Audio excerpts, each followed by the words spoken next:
little bit of Saturday morning IndyCar for you from Birmingham, Alabama, and a truly unique racing venue that is Barber Motorsports Park. There's nothing like this in the world, folks, and you've been hearing us say that for many years now, but it really is true. And there's new visitors to this venue each and every year, and they're as blown away as we are. And we've been coming here for 20-odd years since it opened to its professional racing ranks in 2003. Hi, folks. Afternoon on the East Coast, still the morning here, Central Time. Lee Diffie, Townsend Bell, and Kevin Lee with you on a lovely day. There are some threatening clouds above, but apparently the weather is looking pretty stable, which sounds good to us to get this second practice session going. And also to this man here, Team Penske's Josef Newgarden, who is focusing forward, trying to forget everything that's in the rearview mirror. However, that's not going to be easy to forget, because the topic of this week, we know that not all of you could have been with us yesterday, but the news of the week is pretty big because it has rocked the IndyCar family in the motor racing world, and that is the disqualification of Team Penske's season open winner and former championship leader, Josef Newgarden. The reigning Indianapolis 500 winner was disqualified from the Firestone Grand Prix of St. Pete. So too was his podium-getting teammate at St. Pete, Scott McLaughlin, and third member of Team Penske, Will Power, was docked some 10 championship points. They fell afoul of the push-to-pass regulations. Put that into more understandable terms, T-Bell, if you would. So, for many years, the rule has been that you cannot use push-to-pass on the start or the restart of an IndyCar race. That technical infraction that IndyCar discovered, again, only at Long Beach and then retroactively reviewed St. Pete, allowed Team Penske drivers to use push-to-pass on starts and restarts at St. Pete. Will Power did not use it. Scott McLaughlin apparently used it once on a restart. Josef Newgarden used it multiple times on restarts. Penalty was issued, harshest penalty in IndyCar history to take the win away. The team has not disputed the penalty. That's all pretty cut and dry. Those are the facts. The team raised their hand and said, yes, the software was installed. Yes, it allowed it to do it, allowed us to do it. Josef Newgarden said, yes, I used it. So fairly cut and dry, significant, but fairly cut and dry in terms of the facts. But then yesterday, Josef Newgarden gave his first public comments and went deeper on how it happened and why it happened, and that probably raised more questions now. And he put his hand up and said, I'd like to face the media and face the world with this by myself, head on. And he did for a considerable period of time yesterday, where he faced the media and answered everybody's questions, and also had his own statements. And to Townsend's points, that's where he opened up kind of another chapter of it by saying the team, the number 2 team, had convinced themselves that there was a rule change. Anyway, enough of us talking. You hear Josef talk. I used push to pass at an unauthorized time twice on 2 different restarts. And there's really nothing else to it other than that. Those are the rules, and we did not adhere to them. I think it's, for me, what's really important about that too is, there's only one person sitting in the car. It's just me. And so that responsibility and the use of the push to pass in the correct manner falls completely on me. It is my responsibility to know the rules and the regulations at all points and to make sure that I get that right. And with that regard, I failed my team miserably. It's like a complete failure from my side to get that right. It's my job as the leader of the 2 car to not make mistakes like that. You cannot make a mistake at this level in that situation. There's no room for it. There's no room for that type of mistake anywhere, or certainly not at the top level of motorsports. And I don't want to hide from that. It's, for me, it's an embarrassing situation to have to go through. You conscious in that moment in the days following St. Pete that you hit the button when it shouldn't have been working? And if so, did you do anything, talk to anyone about that feeling? The tricky thing about this whole situation is I didn't know I did anything wrong until Monday after Long Beach. It's the first time I heard that I broke rules. And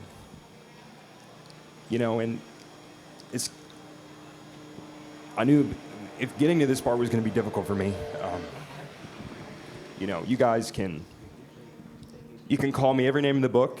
You can call me incompetent. You can call me an idiot. Call me an asshole. Call me, stupid, whatever you want to call me. But I'm not a liar. The key difference on the 2 car, which is important to understand, is that somehow, some way, we convinced ourselves that there was a rule change to restart specifically with overtake usage.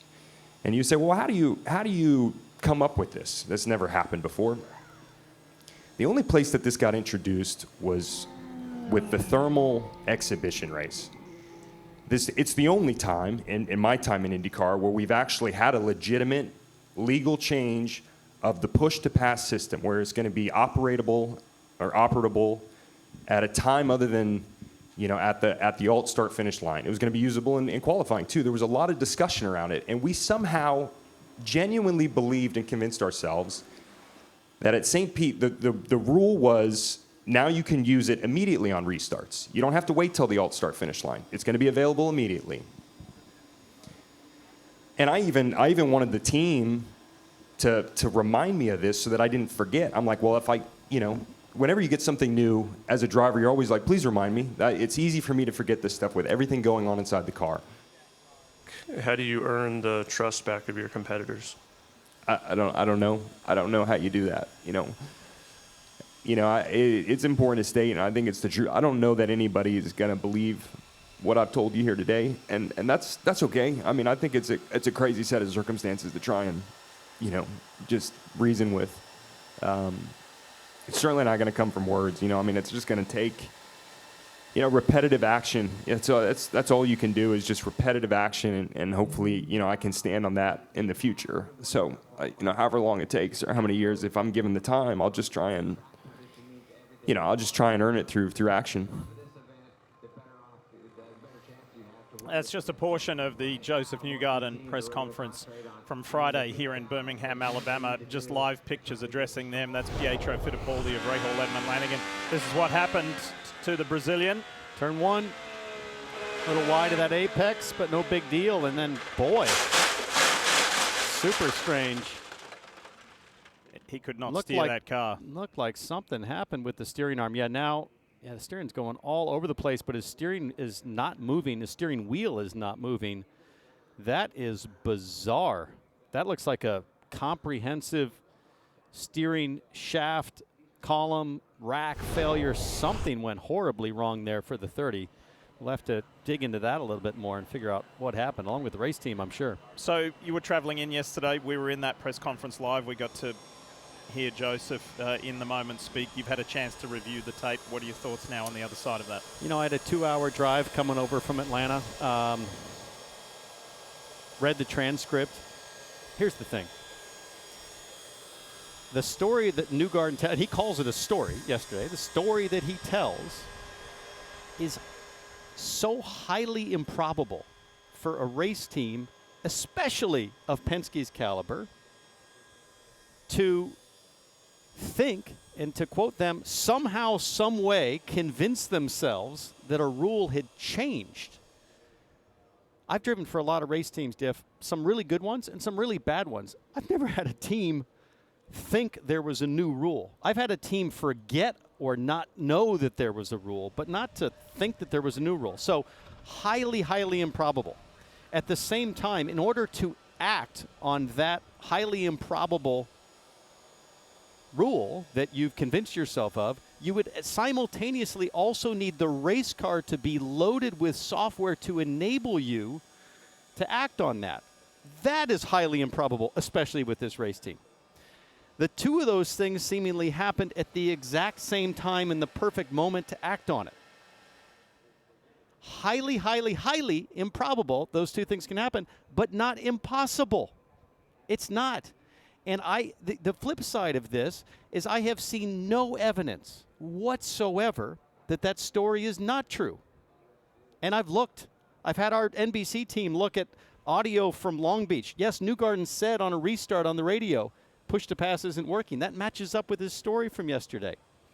His teammates One didn't use it at all at St. Pete. So if it was with devious intent, why wouldn't Will Power be using that on a restart from deeper in the field? McLaughlin only used it once. That all matches up. And then I look at the character of the driver. Listen, I've raced against this guy, Josef Newgarden, 5 times at the Indy 500. There has never been a cleaner, more proper, more precise, more respectful competitor on the racetrack than Josef Newgarden. He is an absolute Boy Scout in that regard. Well, your NBC booth mate James Hinchcliffe isn't here to defend himself, so he might take take exception. Don't to get that. me started on him. So I am so conflicted, but the facts are what they are. Penalty was issued. Penske raised their hand, said yes, the car had illegal software. We take the penalty, we move on.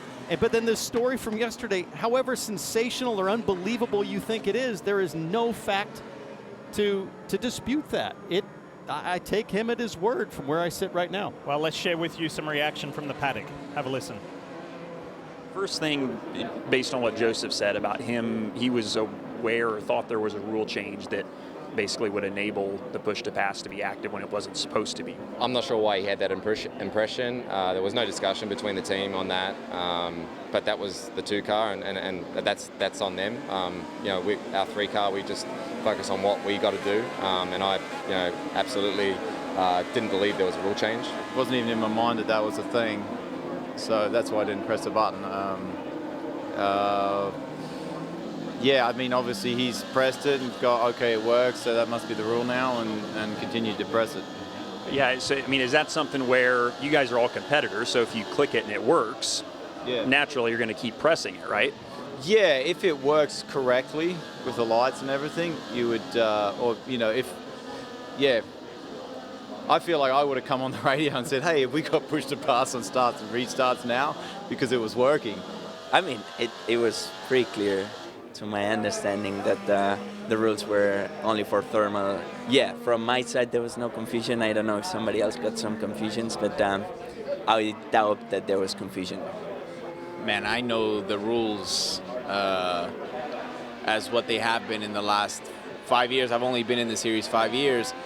I think they've been in the series more than double my time. So I'd be very sure that they know exactly what the rules are. Definitely, I think initial reaction shocking. It's not a good look. It's definitely a tough situation, I think, for Penske. When they own the series, own one of the engines, and you get caught on something like this. Yeah, I mean, it's embarrassing for sure for them to have to do that. Whether it's an honest mistake or not, it's hard to believe that it was when they're going to have it in Long Beach again. And if they didn't catch them, they're going to have it in here this weekend at Harvard. So whatever they want to say, it's up to everybody else to interpret what's real and what's not. But for me, it's disappointing to have to go up against 50 extra horsepower. We won the first race of the season, but win's a win. We'll take the points. We'll take the recognition for that. But I'd love to give this amazing group of people at our McLaren a proper celebration. The thoughts there of some of the peers of Josef Newgarden, Scott McLaughlin, Will Power, and McLaughlin Power's thoughts as well. Let's share with you some more reaction. Here is the CEO of McLaren Racing Worldwide, Zach Brown. Quite disappointed in the various excuses or explanations that the team and drivers have made, because they don't make a lot of sense. I think champion drivers know exactly what the rules are. They know exactly what they have in their car. A team of that caliber, to have an oversight of that magnitude doesn't seem right. The team and the drivers are too good to say we didn't know the rules, we didn't know it was there, it was an oversight. None of that, I think, stacks up when something like that happens. I think you just need to own it. End quote. Again, Zach Brown of McLaren. I agree with everything. Yes, it's a sensational story. It doesn't add up. But if we're a jury and we're going to convict somebody either on a broadcast or in a courtroom, we don't have any other facts to dispute the story that they gave us. In fact, the more I've dug into this, the more it backs up. And I go back to the radio communication at Long Beach that Newgarden referenced yesterday. That exists. We've heard it. We validate it. He thought, at least he acted like he thought the rules were still what he mistakenly assumed at St. Pete were in place at Long Beach. So anyways, penalty's been issued. It was a very harsh penalty to take away a race win. And for this guy, Scott McLaughlin, he finds himself dead last in IndyCar championship points coming into here in 27th. So the pain is indisputable. 29th, I guess, in points if you include Colin Brown there, who's not running full time, and Nolan Siegel. So, you know, good on IndyCar. Listen, in all of this, IndyCar, once they found out about it, they acted decisively. They issued the penalty. No outside influence in that decision-making from what we understand, and we move on. It's just I think the flare-up is after the Newgarden interview, and the storytelling is just, it's hard to believe, but it's, again, I'll go back, it's not impossible. We've been very fortunate to have open passage to the president of IndyCar, Jay Fry, and Jay Fry said, look, I know I work for the man being Roger Penske, he owns IndyCar. He said, however, I consider myself like the commissioner of a league, and he said, we don't treat Team Penske any different to any other team.